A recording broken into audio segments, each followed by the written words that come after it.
Meu nome é José Amâncio. Tenho 71 anos e sou pedreiro aposentado.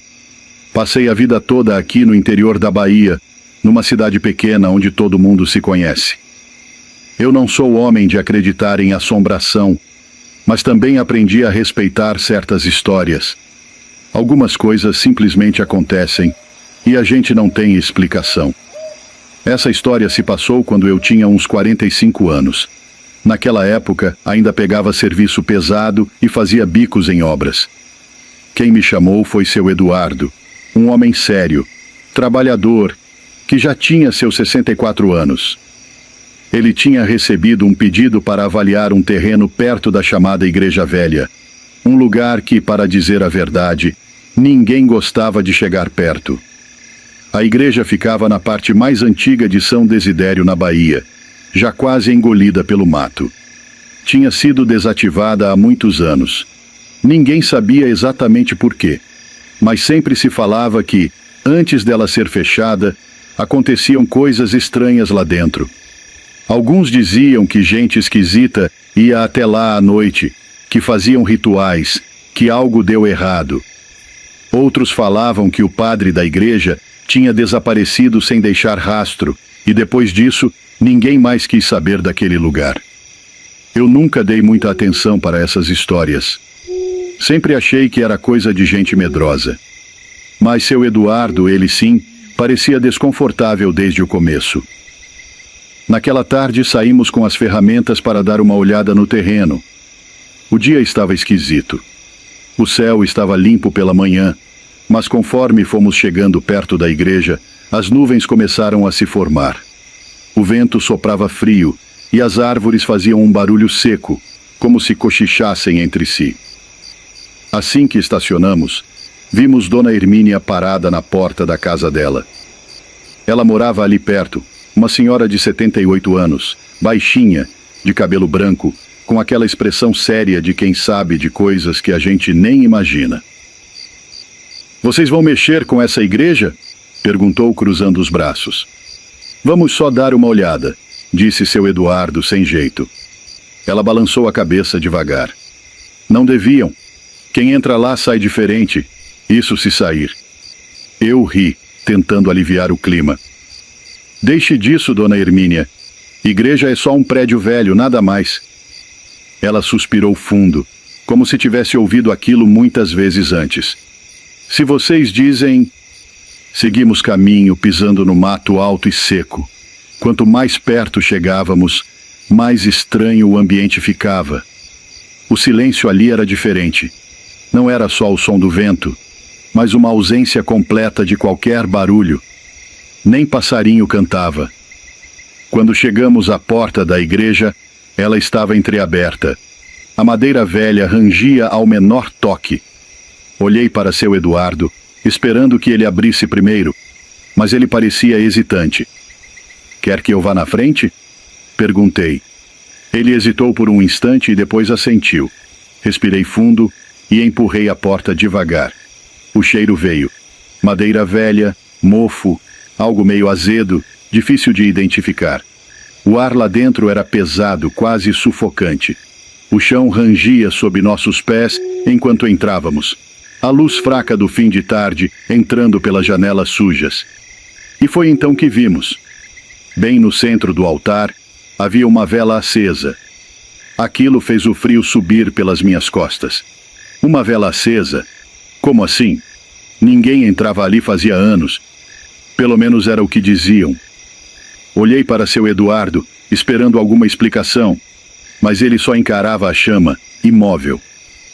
Nenhuma corrente de ar, nenhum vento, nada fazia aquela vela se mover. Foi quando algo me chamou a atenção no chão. Me abaixei para olhar melhor. Marcas de pegadas na poeira. Alguém tinha passado por ali. A vela parecia recém-acesa. A cera ainda escorria devagar, brilhando sob a luz fraca. O silêncio era absoluto. Nenhuma explicação fazia sentido. Quem teria entrado ali e por quê? Foi então que ouvimos um barulho. Era um som seco, vindo dos fundos da igreja. Algo arrastando no chão. Meu coração acelerou. Segurei a lanterna firme, apontando para o corredor lateral. Seu Eduardo respirou fundo ao meu lado. Tem alguém aí? Minha voz soou mais fraca do que eu gostaria. Nenhuma resposta. A luz da minha lanterna tremulou por um segundo, e naquele instante eu vi.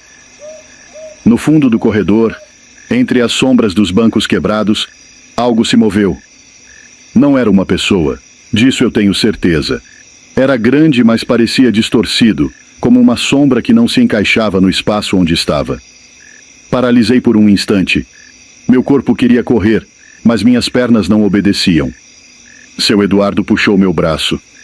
Vamos sair daqui, ele murmurou. Eu nem discuti. Saímos rápido, sentindo um frio surdo nas costas, como se alguma coisa estivesse olhando. Quando chegamos lá fora, a noite já estava caindo. A luz do dia parecia mais fraca, como se o tempo tivesse passado diferente lá dentro. Dona Hermínia ainda estava na porta de casa. Nos olhou de longe, e eu vi no olhar dela que ela já sabia. Vocês viram, né? Disse. Apenas não respondi. Não precisava. Aquela vela, aquelas pegadas, aquela sombra. Eu não sabia o que tinha acontecido lá dentro. Mas uma coisa era certa. Aquela igreja não estava vazia.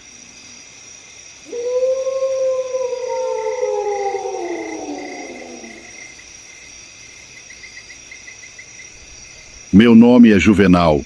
Já sou um homem vivido, com mais de 60 anos nas costas, e posso dizer que já passei por poucas e boas nessa vida. Mas tem uma coisa que aconteceu comigo há mais de 30 anos e que até hoje não me sai da cabeça. Eu nunca gostei de falar disso, porque só de lembrar meu sangue gela. Mas como sei que tem gente que duvida dessas coisas, vou contar direitinho o que aconteceu.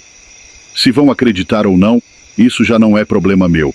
Naquele tempo, eu trabalhava como caseiro na fazenda Tim, lá no interior da Bahia. A fazenda era muito antiga, e o povo da região falava que, no tempo da escravidão, os donos mantinham os negros presos num porão que ficava nos fundos perto do matagal. Diziam que ali tinha acontecido muita desgraça, que os escravos eram castigados de forma cruel, que muitos morreram acorrentados naquelas paredes de pedra. O povo evitava passar por lá à noite, mas eu nunca fui de acreditar nessas histórias. Pelo menos não até aquela noite. Era uma noite quente, abafada. Eu tinha terminado o serviço mais cedo e estava sozinho na fazenda, já que o patrão e a família tinham ido para a cidade resolver uns negócios. Sentei na varanda para descansar e fumar um cigarro quando meus olhos foram parar no casarão. O lugar estava lá, escuro, imponente, com aquela porta de madeira velha que sempre rangia com o vento. Aquela noite, porém, não ventava nem um pouco, mas eu juro que vi a porta se mexer. A curiosidade me pegou. Sempre quis ver o que tinha lá dentro, mas nunca tive coragem de entrar sozinho. A luz da lua era fraca, mas suficiente para eu enxergar o caminho. Peguei minha lanterna e fui. Quanto mais me aproximava, mais pesado o ar ficava, como se o próprio lugar não quisesse que eu entrasse. Mas eu fui teimoso. Cheguei na porta e empurrei. O cheiro lá dentro era de mofo e terra úmida, um cheiro velho, parado. O casarão era grande, com paredes grossas de pedra e um chão de madeira tão antigo que rangia a cada passo. Dei uma volta iluminando as paredes cheias de marcas estranhas. Pareciam arranhões. Não sei se era minha imaginação, mas algumas marcas pareciam feitas por dedos humanos. Unhas. Como se alguém tivesse tentado escapar dali desesperadamente. Fui mais fundo até encontrar a entrada para o porão. Era ali que, segundo diziam, os escravos eram trancados. O lugar exalava uma energia pesada, sufocante. Meu coração começou a bater mais forte. Mas eu ignorei o medo e desci os degraus de pedra, que pareciam úmidos sob minhas botas. Assim que pisei no chão do porão, ouvi um estrondo. Dei um pulo e me virei para trás. O portão de ferro que dava para o lado de fora havia se fechado sozinho. Corri até ele e tentei abrir, mas nada. O cadeado, que antes estava enferrujado e frouxo, agora parecia trancado com toda a força do mundo. Comecei a suar frio. Meu coração parecia querer sair pela boca. E foi aí que eu ouvi. No começo, era só um sussurro baixo, quase como uma prece. Eu me virei para dentro do porão, tentando iluminar com a lanterna, mas não havia ninguém. O sussurro aumentou, como se mais vozes estivessem se juntando. O medo começou a tomar conta de mim, e minha mão tremia segurando a lanterna. De repente veio o grito, um grito tão alto e tão sofrido, que me fez cair de joelhos. Parecia vir de todos os lados, de dentro das paredes, do chão, do teto. Era um grito de dor, de desespero, um lamento que atravessava os ossos e gelava o sangue. Minhas pernas travaram. Eu queria correr, mas não conseguia. O grito foi ficando mais próximo, mais alto, e então a lanterna apagou. Fiquei no breu total, com aquele som horrível preenchendo cada canto do porão. E foi nesse momento que senti. Alguém, ou alguma coisa, estava ali. Não ouvi passos, não senti toque nenhum, mas uma presença tomou conta do lugar. Era como se algo estivesse bem perto de mim, me observando. Meu corpo todo se arrepiou e uma onda de frio subiu pela minha espinha. O cheiro de ferro, de sangue, ficou mais forte. Minha cabeça começou a girar. E então algo tocou meu ombro. Foi um toque leve, mas frio como gelo. Pulei para trás, encostando na parede de pedra.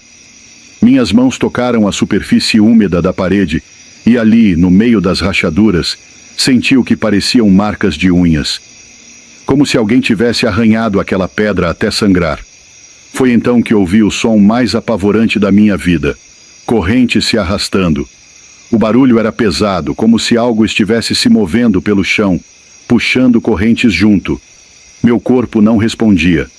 O som ficou mais alto, mais perto. Foi quando senti um sopro gelado no meu ouvido, e uma voz sussurrou: "Você também vai ficar."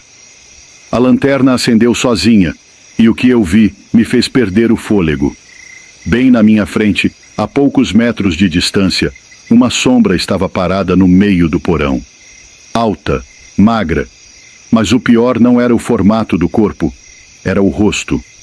Ou melhor, a ausência dele. Aquilo não tinha feições, apenas uma mancha escura, como se a própria escuridão tivesse se grudado ali. Mas eu sentia seu olhar cravado em mim. Foi quando ela levantou uma das mãos me chamando. Eu corri. Corri como nunca. Saí da fazenda naquele mesmo dia. Nunca mais voltei. Mas até hoje, quando fecho os olhos à noite, ainda consigo ver aqueles olhos amarelados me observando. E eu sei, lá no fundo, que aquilo ainda está lá, esperando.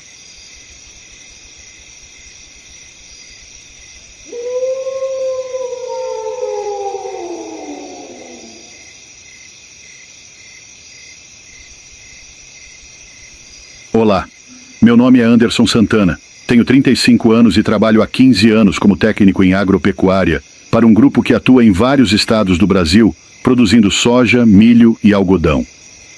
Mais uma vez, eu e outros amigos de trabalho fomos atormentados por entidades malignas que se faziam passar por pessoas. Em 2008, meu gerente me pediu para ir até uma fazenda que o grupo havia acabado de comprar no sul do Piauí. Junto comigo, foram mais 3 homens que trabalhavam conosco na fazenda do grupo, na região de Roda Velha, no oeste da Bahia. Levamos um caminhão, um trator de esteira e uma picape, pois ficaríamos na propriedade por um bom tempo, até organizá-la. A propriedade era bem grande. Tinha 2 casas velhas, um curral precisando de melhorias, mas contava com energia elétrica e um poço que fornecia água doce em grande quantidade. Inicialmente, fomos limpar uma das casas, onde ficaríamos alojados, e no dia seguinte começamos a limpeza externa. Conferimos cercas, medimos a propriedade e conhecemos melhor o local. No entanto, algo me chamou a atenção. Dentro da área da fazenda, a menos de 200 metros da casa e no meio do mato, encontramos algumas sepulturas e cruzes. No início da noite fomos até um mercadinho que ficava em um povoado, a cerca de 5 quilômetros da fazenda, para comprar mantimentos e contratar algumas pessoas para nos ajudar no serviço. No povoado, aproveitamos para conversar com o dono do mercado e tomar uma cerveja gelada. Foi então que meu amigo Gilberto, o tratorista, tocou no assunto das sepulturas. O dono do mercado deu uma risada e respondeu que, antigamente, era comum as pessoas serem enterradas nas próprias propriedades. Em seguida, perguntou se tínhamos medo de assombração. Gilberto ficou calado por um tempo e depois disse que não tinha medo, apenas cisma. Foi aí que seu Raimundo, o dono do mercado, comentou: "Eu também não gosto de ir naquela fazenda. Muita gente diz que o lugar é assombrado. O antigo dono foi embora de lá quase louco. Eu, pessoalmente, não acreditava nessas coisas, mas preferia respeitar e não debochar do sobrenatural." Voltamos para a fazenda, fizemos nossa janta e ficamos conversando na varanda. Por volta das 9h30 da noite fomos dormir, pois no dia seguinte teríamos muito trabalho: abrir estradas e reconstruir algumas cercas. A casa era grande, mas nos dividimos em 2 quartos. Eu e um senhor chamado Ananias ficamos em um, e Gilberto e Levi ficaram no outro. Antes de dormir, seu Ananias ficou em pé ao lado da janela do quarto, fumando um cigarro de palha. Como estava muito calor, ele deixou a janela aberta. Perguntei se ele acreditava na história que ouvimos no mercadinho. Ele respondeu: "Nesse mundo existe de tudo um pouco. O mal pode espreitar a qualquer momento e em qualquer lugar." Em seguida, ele ligou o rádio e ficou ouvindo moda de viola. Logo, peguei no sono. Por volta das 3 da madrugada, acordei com um ar gelado, como se estivesse em um ambiente climatizado. Levantei e fechei a janela. Aproveitei para ir ao banheiro, que ficava no final do corredor. Mas, assim que saí do quarto, a temperatura voltou ao normal. Achei estranho, mas não dei muita importância. Na manhã seguinte, tomamos café e fomos trabalhar. As pessoas que contratamos chegaram, incluindo 2 mulheres, que cuidariam da casa e fariam o almoço. Na hora do almoço, Dona Sônia, uma das cozinheiras, me chamou e disse que havia visto algumas crianças diferentes correndo pelo fundo da casa. A princípio, pensei que fossem crianças de sítios vizinhos, que tinham vindo brincar. O dia seguiu normalmente. No final da tarde, os trabalhadores foram embora para suas casas, ficando apenas eu e meus 3 amigos. O cansaço bateu e por volta das 9 horas já estávamos dormindo. Mas à meia-noite, fui acordado pelo meu amigo Gilberto, que me chamou para ir até a sala. Ele estava em pé, olhando para fora, assustado. Disse que acordou com barulhos ao redor da casa e, ao abrir a porta, viu algumas pessoas caminhando e conversando. No início, pensou que fossem assaltantes, mas logo percebeu que pareciam uma família: homens, mulheres e crianças. Pegamos lanternas e um revólver e saímos para verificar, mas não encontramos ninguém. Nos dias seguintes, nada de estranho aconteceu. 2 semanas depois, Gilberto e Levi foram passar o fim de semana na cidade, e eu e seu Ananias ficamos na fazenda. Na sexta-feira à noite, fomos ao povoado. Ao chegarmos, algo nos assustou. O fogo do fogão a lenha estava aceso. Poderia ter sido descuido nosso, mas achei estranho. Fomos dormir, mas no meio da noite, acordei sentindo como se alguém tivesse jogado água quente sobre mim. Levantei assustado, acendi a luz, mas não vi nada. Seu Ananias dormia tranquilamente. Foi então que ouvimos passos e vozes na cozinha. Chamei seu Ananias, e ele também escutou. Pegamos a arma e fomos ver quem estava lá. Quando nos aproximamos, ouvimos um barulho forte, como se um armário tivesse caído. Arrepiados, entramos na cozinha, mas tudo estava no lugar. De repente, ouvimos o trotar de um cavalo do lado de fora. Abrimos a porta, mas não havia nada. A partir desse momento, as coisas pioraram. Ouvíamos crianças chorando, risadas e lamentos. Em um momento, vimos uma luz acender na outra casa da fazenda. Olhando pelas janelas abertas, vimos figuras dentro dela. Elas pareciam cadáveres. Apavorados, tentamos sair de carro, mas ele não pegou. Pegamos a estrada a pé até o povoado e pedimos abrigo ao seu Raimundo. Na manhã seguinte, voltamos com ele à fazenda. Fomos até a outra casa e constatamos que não havia energia elétrica e nem lâmpadas. No quintal, encontramos pegadas que levavam até o pequeno cemitério nos fundos da propriedade. Decidimos não dormir mais na fazenda. Quando Gilberto e Levi voltaram, alugamos uma casa no povoado. Conversando com moradores mais antigos, descobrimos que no passado, o dono da fazenda matou a esposa e o amante ao descobrir uma traição. Em seguida,nou os filhos e se suicidou. Eram essas as pessoas enterradas no fundo da fazenda. Informei meu gerente que não acreditou e foi passar uns dias lá. Na primeira noite, presenciou as assombrações e ficou apavorado. No dia seguinte, ordenou que as sepulturas fossem destruídas. Os poucos ossos encontrados foram levados para o cemitério local. Depois disso, as aparições cessaram dentro da casa. No entanto, até hoje, funcionários relatam ver uma mulher estranha vagando pelos campos. E sempre que preciso ir à fazenda, prefiro me hospedar na casa do meu amigo Raimundo. Esse foi o meu relato. Boa noite a todos.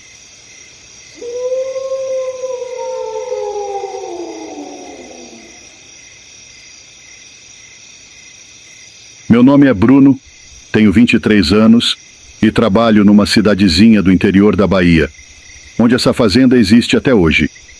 Desde pequeno, sempre ouvi meu avô contar essa história, e até hoje lembro da expressão séria em seu rosto quando ele falava sobre o que aconteceu naquela propriedade maldita. Segundo ele, muitas pessoas evitavam passar por lá depois do anoitecer, e os mais velhos sempre diziam para não se aproximar da fazenda, especialmente nas noites de lua cheia. Meu avô trabalhou por muitos anos naquela fazenda e conheceu de perto os relatos de quem testemunhou os estranhos acontecimentos. Ele me contava essa história sempre do mesmo jeito, como se a cada vez que a relembrasse, sentisse o peso dos acontecimentos. Foi assim que eu fiquei sabendo sobre Sebastião, o capataz cruel que encontrou um fim terrível e que, segundo dizem, nunca descansou em paz. Na profunda imensidão solitária dos anos 60, no interior de Goiás, escondida entre vastos campos e densa vegetação, havia uma antiga fazenda fundada no final do século XVIII. A sede era um casarão da época dos escravos que testemunhara muitas gerações da família e suas histórias de sucesso com o gado e as plantações. O capataz da fazenda se chamava Sebastião, conhecido por todos como Tião. Ele era o responsável por manter a propriedade em ordem, cuidar da colheita e dos animais, e com mãos de ferro lidava com os pobres trabalhadores, subjugados por sua tirania. Ele era um homem mau para as pessoas, de olhar profundo, poucas palavras e atitudes estranhas e sombrias. Era comum esse homem fazer os pobres peões trabalharem até depois da hora, sempre com ameaças de demissões. Os trabalhadores suportavam seus abusos porque moravam na fazenda com suas famílias e não tinham para onde ir. Os tempos eram difíceis, a região era pobre e a vida precária. Sebastião estava tão acostumado com a maldade que nem sua própria família escapava. Sua esposa e filhos viviam sob seu jugo cruel, aterrorizados por sua brutalidade. O tempo parecia ter parado naquele lugar, onde a crueldade da época dos escravos ainda reinava. Mas tudo mudou em uma fatídica tarde. O sol já se punha no horizonte quando um vento frio cortou o ar, trazendo um presságio sinistro. Sebastião estava na parte mais remota da fazenda, onde uma antiga sede jazia em ruínas. Enquanto vistoriava os trabalhadores que aravam a terra e consertavam cercas, sem aviso, o solo cedeu sob seus pés. O capataz despencou em um velho poço abandonado, coberto por madeiras podres que não suportaram seu peso. O poço, outrora esquecido, tornou-se naquela noite a sepultura de Sebastião. Semanas se passaram e sua ausência não passou despercebida. O patrão e os trabalhadores iniciaram buscas frenéticas, mas em vão. O paradeiro de Sebastião permaneceu um mistério, até que, atraídos pelo cheiro insuportável e pelo círculo de urubus sobrevoando a região, os peões encontraram o poço. A tentativa de resgatar o corpo se mostrou perigosa, pois o solo ao redor era instável. As autoridades foram chamadas e, após dias de esforço, conseguiram retirar o cadáver em decomposição do fundo do poço. Seu rosto, congelado em um esgar de puro terror, parecia denunciar que nos últimos momentos algo aterrorizante acontecera. A fazenda nunca mais foi a mesma. Noites de pesadelos passaram a assombrar os residentes. Portas se abriam sozinhas, objetos se moviam misteriosamente, animais morriam sem explicação e as colheitas secavam. Sussurros ecoavam nos corredores vazios do casarão, e nos campos, um vulto sombrio era visto vagando entre as sombras. Muitos afirmavam ouvir o lamento de Sebastião, amaldiçoando aqueles que ousavam pisar em suas terras. O patrão, desesperado, trouxe padres e benzedeiras para tentar exorcizar a presença maligna. Nenhuma reza, nenhum ritual foi suficiente para dissipar o mal que pairava sobre a fazenda. Após um ano de tormento, tomado pelo medo e impotente diante do que assombrava sua propriedade, ele tomou a decisão final. Venderia a fazenda. O novo dono, um homem descrente em assombrações, adquiriu a propriedade por um preço baixo.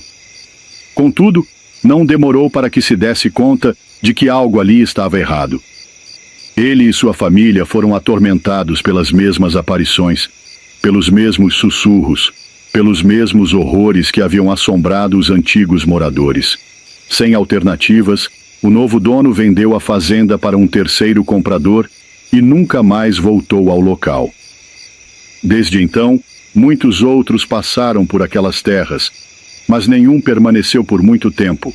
A fazenda, que outrora fora um símbolo de prosperidade, tornou-se um lugar amaldiçoado.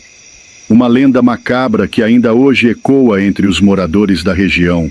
Dizem que, sob a lua cheia, é possível ver o vulto de Sebastião vagando pelos campos, sua alma aprisionada entre os vivos e os mortos, esperando eternamente por uma redenção que jamais virá. Meu avô jurava que essa história era verdadeira, e eu, que cresci ouvindo esse relato, confesso que nunca tive coragem de ir até lá para descobrir.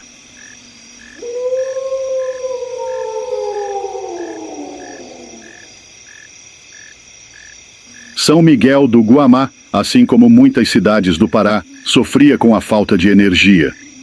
Quando conseguia algum avanço tecnológico, era apenas um pequeno gerador que funcionava até às 10 da noite. Após esse horário, a escuridão tomava conta. Meu avô, Antônio Gomes, morava em São Miguel do Guamá. Na época, era solteiro e conhecido como festeiro. Toda sexta-feira, juntava os amigos do trabalho e saíam à procura de festas pela região. Eles trabalhavam em uma olharia, fabricando tijolos, uma profissão comum até hoje na região, pioneira na produção de cerâmica. Em uma dessas sextas-feiras, começou a aparecer um porco enorme que, no retorno das festas, botava os bêbados para correr. Isso acontecia frequentemente, até que, cansados da situação, decidiram dar um fim no bicho. Durante a semana, meu avô e os amigos armaram um plano para capturá-lo. Chegado o dia, sexta-feira, saíram para a festa, cada um levando um porrete escondido em um local estratégico na beira da estrada. Eles aproveitaram a festa, dançaram, beberam, paqueraram. Já eram cerca de 4 da madrugada, quando pegaram o caminho de volta e foram recolhendo os porretes. Em certo momento, ouviram o ranger de dentes do porco e avistaram no meio do caminho um porco enorme, preto, de olhos mais negros que a noite.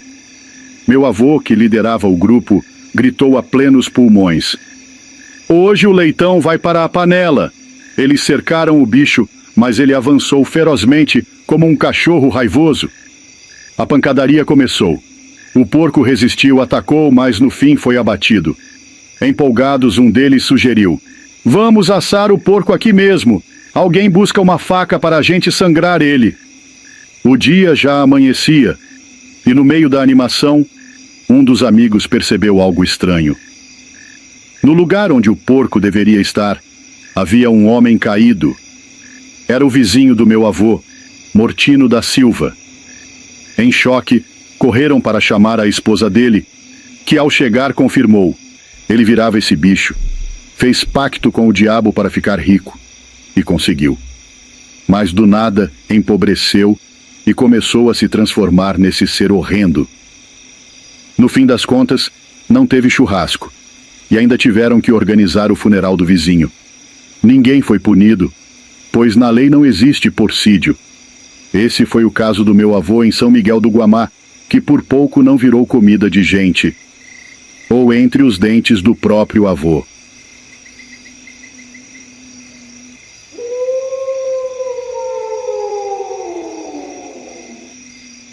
Olá, meu nome é Lucas Santos, sou paraense e morava na cidade de Cametá, no Pará. O relato que vou contar não é meu, mas sim de um tio do meu pai. Ele me contou essa história no tempo em que trabalhavam juntos em um sítio no interior da cidade. Numa noite estrelada, estávamos sentados conversando sobre a vida e os afazeres, quando esse tio do meu pai contou um caso que aconteceu com ele quando era jovem.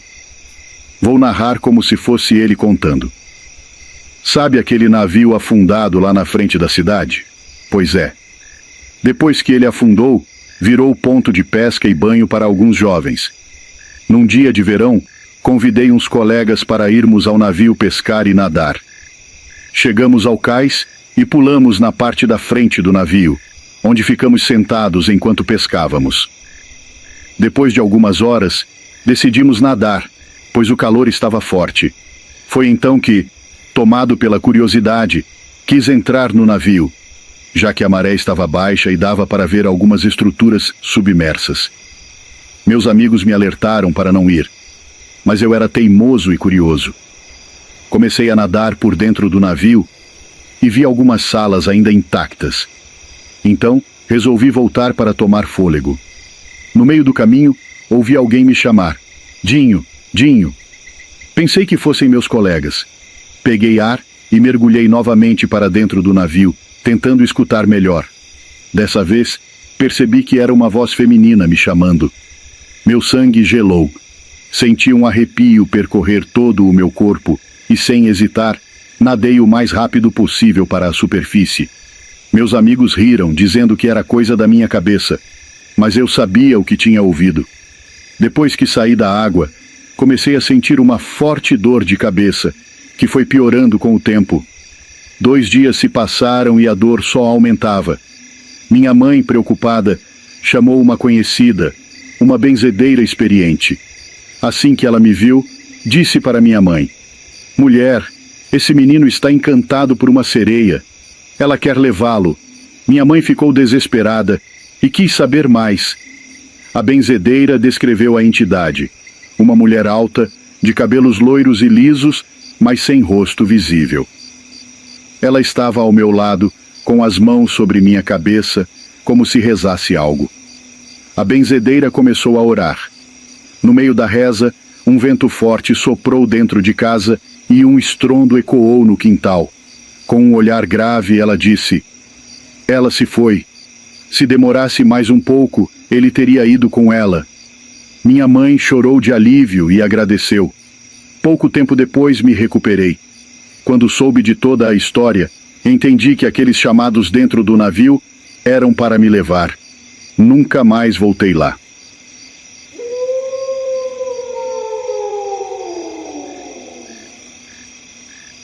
Nasci em uma pequena cidade chamada Amapá do Maranhão, ao lado do estado do Pará. Minha avó sempre nos contava histórias quando eu e meu primo Rogério íamos ao sítio do meu avô, que chamávamos de Santarém.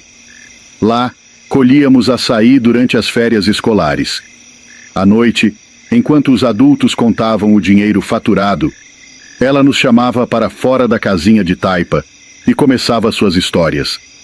Vou contar como se fosse ela dizendo: quando eu era criança, morava com papai, mamãe e meus irmãos.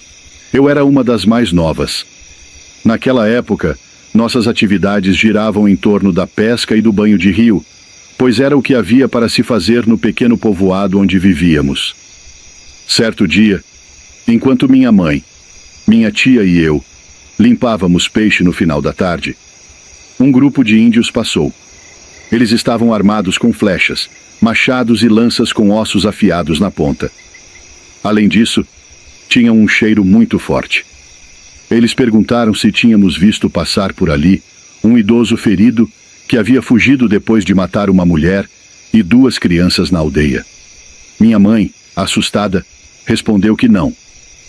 Foi então que eles pegaram todas as cebolas do nosso canteiro e, depois do ocorrido, minha mãe falou para o meu pai, que estava na lida, mas ele não deu muita importância, pois estava cansado e só queria comer e dormir. Assim se fez. Já era tarde da noite. Tudo estava em silêncio. Todos já haviam se acomodado, até que um compadre do meu pai chegou gritando e chamando por ele desesperadamente, dizendo que o capelobo tinha pego sua mulher. Meu pai levantou correndo, pegou a espingarda paleteira e disse para minha mãe trancar as portas e não abrir por nada. Saiu chamando os vizinhos para irem ao local onde seu amigo havia visto sua esposa ser atacada. Ao chegar, perguntou ao compadre: como foi que isso aconteceu? E o homem respondeu: compadre, eu cheguei da roça e pedi para minha mulher preparar minha comida. Enquanto ela fazia isso, fui tomar um banho. Nossa casa é mais afastada. Então, quando terminei, entrei para me trocar. E minha mulher disse que ia pegar água para fazer um café. Eu apenas assenti e continuei me arrumando. Depois de comer, fui me deitar, mas notei que ela estava demorando demais. Resolvi ir atrás. Quando cheguei perto do poço, ouvi um barulho estranho, parecido com aquele que os cachorros fazem quando estão roendo ossos das caças que jogamos para eles. Cheguei mais perto e vi uma coisa horrível, compadre. Era uma criatura horrenda. Estava sobre minha mulher, mordendo e arrancando pedaços de carne do rosto dela. Saí correndo e vim te chamar, mas minha mulher já estava morta. Quando chegaram ao poço, todos ficaram horrorizados. Havia pedaços do corpo espalhados por todo lado. Meu pai viu, de relance, uma criatura que parecia uma mistura de macaco com homem. Tinha o corpo magro e alto, e orelhas tão grandes que batiam nos ombros. A criatura arrastava o que restava da esposa do compadre. Os homens atiraram sem parar, até que aquele demônio soltou o corpo da mulher e saiu correndo, soltando um grito tão alto que até nós, em casa, conseguimos escutar. No dia seguinte, o compadre do meu pai e outras pessoas juntaram os restos mortais da mulher e a enterraram. Alguns dias depois, um grupo de índios passou pelas casas, arrastando o corpo sem vida de um velho índio, todo furado e com marcas de tiro. Eles disseram que ele estava se transformando na criatura conhecida como capelobo. Contaram que ele havia matado e devorado as entranhas das vítimas, começando pela própria esposa e os 2 filhos. Com o passar do tempo, o amigo do meu pai, aquele que perdeu a esposa, saiu para trabalhar e nunca mais voltou. Meu pai passou dias procurando por ele, mas nunca o encontrou. Muitos disseram que ele perdeu o juízo e se matou, mas meu pai lamentou profundamente, pois eram amigos desde criança. Esse episódio marcou nossa família, pois nunca algo assim havia acontecido por aquelas bandas. Essa foi a história da minha avó. Ela faleceu no dia 7 deste mês. Seria uma grande honra se sua história fosse contada em homenagem à sua memória. Seu nome era Maria José Carvalho Silva.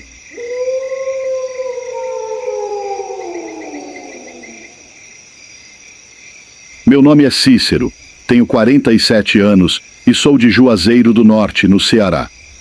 Hoje queria compartilhar uma experiência sobrenatural real que vivi com minha família há mais de 30 anos. Na época, eu morava com 2 tias, um tio e meu avô na cidade vizinha de Crato, também no Ceará. Vivíamos uma fase difícil. Meu avô havia falecido há poucos meses. Ele era uma figura muito querida, um homem simples, amoroso e respeitado. Sempre usava um chapéu de massa e tomava leite ou suco em um copo específico. Certa noite, minha irmã, que morava em Juazeiro da Bahia, nos ligou contando algo inusitado. Seu marido, que não havia comparecido ao velório do nosso avô, teve um sonho muito vívido. No sonho, meu avô pedia que procurássemos seu chapéu e seu copo, dizendo exatamente onde estavam. Em um cômodo em construção da casa, cheio de madeiras e mato. A princípio não acreditei. Mas a pedido de minha tia, decidi procurar. O cômodo estava mesmo um caos, mas depois de muita busca, encontrei o chapéu, amassado e desgastado, exatamente onde o sonho havia indicado. Isso me fez refletir sobre como certas conexões podem transcender a morte. Desde então, passei a acreditar no sobrenatural. Até hoje, não temos explicação para o ocorrido, mas a sensação de receber uma mensagem do meu avô através do sonho do meu cunhado foi muito real para mim. Histórias como essa nos fazem questionar os mistérios do mundo e as formas inesperadas com que aqueles que amamos podem se comunicar conosco, mesmo após partirem. Essa história que eu conto pode ser sobre qualquer coisa. Aconteceu na zona rural. Eu estava voltando da casa da minha irmã com mais 2 amigos e estava tarde da noite. Estava chovendo demais. A gente decidiu vir na chuva mesmo e tomar banho com água limpa quando chegássemos em casa. Eles dormiram na minha casa, como sempre acontecia quando tinha festa aqui pelo bairro, e ainda acontece, só que em menor quantidade porque agora somos adultos. Acontece que durante a nossa volta não tinha ninguém nas ruas por motivos óbvios, e o único barulho era o de chuva forte e água correndo. Até aí, tudo bem. Só que chegou o momento em que a gente cansou de correr e decidiu só caminhar mesmo, aproveitando que não estava caindo raio nem nada. Só que teve um momento em que a gente passou pela frente de uma igreja adventista. Do lado dessa igreja tinha um vão, tipo o que sobra do terreno quando a gente constrói uma casa. Não tinha teto nem nada, apenas um corredor mesmo, e estava muito escuro, sem nenhuma luz sequer. Quando a gente passou por lá, ouvimos um grito muito alto. E não era de humano. Disso eu tenho certeza. Era um grito meio gutural, parecendo de ódio. A gente travou por alguns segundos. Um olhou para o outro e deu para ver que eu não era o único que tinha ouvido, porque eles 2 também estavam apavorados. Depois dali, o cansaço sumiu e a gente voltou a correr. Dessa vez, sem nenhuma diversão, só no medo mesmo. No dia seguinte, eu voltei lá na rua da igreja para ver se tinha alguma coisa para servir de abrigo ou qualquer outra coisa. Mas não. Era apenas um corredor com um muro no final. Então, seja lá o que estivesse ali na noite anterior, não estava atrás de abrigo, pelo menos não da chuva. Meu tio tem uma fazenda em Tagi, no interior da Bahia. Desde que eu era pequena, a família se reunia todo fim de semana para ir para lá. Era um lugar lindo, cheio de árvores, cheiro de terra molhada e 2 cachoeiras. Uma bem na frente da casa e outra mais afastada, no quintal. A gente passava o dia todo se divertindo, tomando banho na água gelada e depois sentava na varanda para descansar e conversar. Teve um dia em que eu desci com minha avó para tomar banho na cachoeira da frente. A água estava boa e ficamos um tempo ali, só aproveitando. Depois, subimos de volta para casa e ficamos na varanda, descascando cacau e olhando para a mata. Aquele pedaço da fazenda sempre me dava uma sensação estranha. O jeito que as árvores cresciam ao redor da cachoeira fazia parecer que a gente estava dentro de uma bacia. Tudo ficava meio abafado, quieto demais. Enquanto eu estava ali distraída, olhei para o lado da cachoeira e vi um homem. Mas não era um homem normal. A pele dele era laranja, o cabelo vermelho como fogo e os olhos verdes brilhavam de um jeito estranho. Só que o pior não foi isso. Quando olhei para os pés dele, percebi que eram virados para trás. Na hora, eu congelei. Meu coração disparou. Eu não sabia se estava vendo coisa ou se aquilo era real. Tentei desviar o olhar, mas meus olhos não desgrudavam dele. Ele estava parado, apenas me olhando sem se mexer. Meu corpo ficou travado. Um arrepio subiu pelas costas. Eu não conseguia nem chamar minha avó. Depois de uns segundos, pisquei e ele não estava mais lá. Não falei nada para ninguém naquele dia. Fiquei pensando se era coisa da minha cabeça, se tinha visto direito. Mas no dia seguinte, um senhorzinho que era amigo do meu tio apareceu na fazenda. Ele era um homem simples, bebia bastante e vivia andando pela roça. Chegou perto de mim e, sem nem puxar assunto, disse: "Você me viu no pé da mata ontem, não foi? Não conte para ninguém, viu?" Meu sangue gelou. Eu não tinha contado para ninguém o que tinha visto, e ele falou como se já soubesse disso. Não respondi nada, só fiquei parada olhando para ele. Eu nunca esqueci esse dia. Depois disso, nunca mais olhei para aquela mata da mesma forma.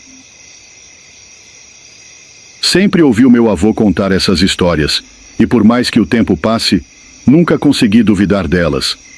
Meu avô era um homem muito sério, evangélico fervoroso e levava a verdade como um princípio inegociável.